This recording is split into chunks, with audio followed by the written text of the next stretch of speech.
Hey everybody, this is Heidi from the blog Hands Occupied with another crochet tutorial for you. In this video, we're going to look at how to attach appliques to our projects.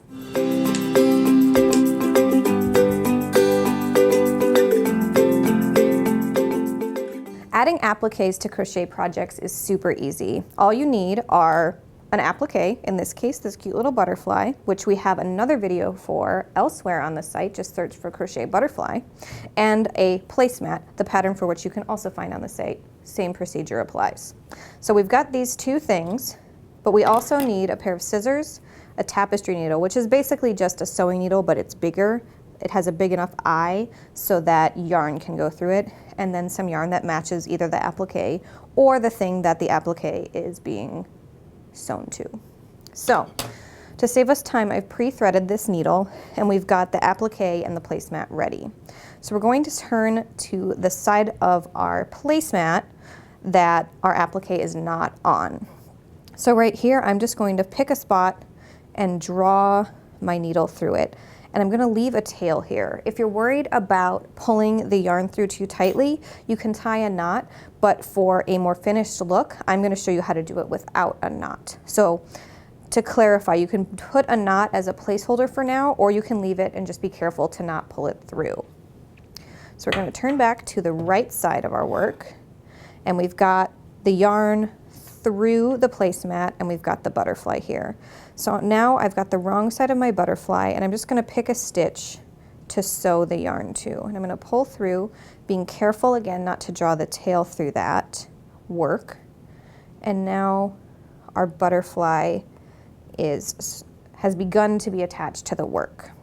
Now the nice thing about working with appliques that are crocheted or knit is that there's so many little loops to sew through, and we're going to do that here. So we got the first one placed, and now because our applique is flexible, that's another positive of this being a crochet applique, we're just going to find another set of loops in the back of our work and draw the yarn through, being careful not to pull that tail out. Now we're going to continue working through the placemat, going from the right side to the wrong side, like so, securing the butterfly. So I'm going to work up the butterfly's spine, finding convenient loops, drawing the yarn through, and working through the placemat as I see fit. Now if you don't want to turn your work back and forth, you can also just carefully find an opening in your crochet and sew through that once you're comfortable doing that. It all depends on how comfortable you are with sewing and seaming. But here we go with another loop and finding another placemat loop to secure our butterfly. And now what we're going to do is continue sewing along the butterfly. We're going to want to sew down the middle and also down each wing to secure the whole thing. So let me do that real quick, and now I'll show you how to finish the ends on the back side for that clean look I was talking about.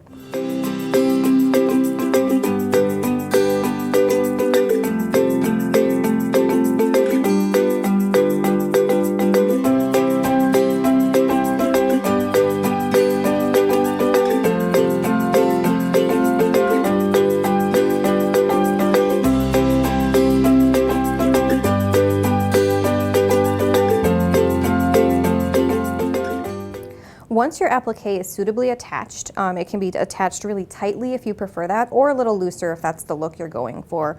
You're going to turn your work to the wrong side where we've got these tails. So here's our most recent tail, and the needle is conveniently already still attached to that yarn. So when you go to finish, you're essentially going to just weave in the ends, but using this long piece of yarn that you did your applique with.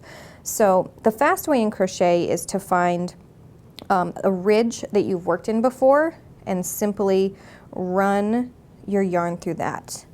If you're like me here, you might want to go up through the post of a double crochet stitch like this one to get to an area where it's easier to weave in your end.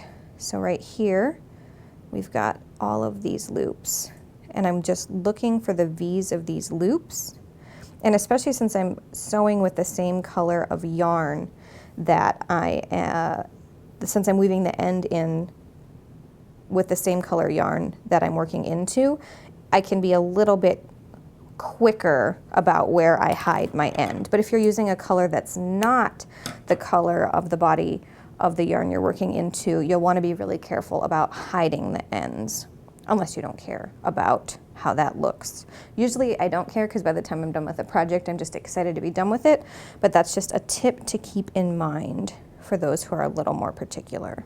So again, we've got our yarn threaded through our needle, and we're finding little loops to hide and secure that tail. So what's nice about this is that we did not have to use knots to secure the end, because it's wool and it felts into itself and attaches that applique really beautifully.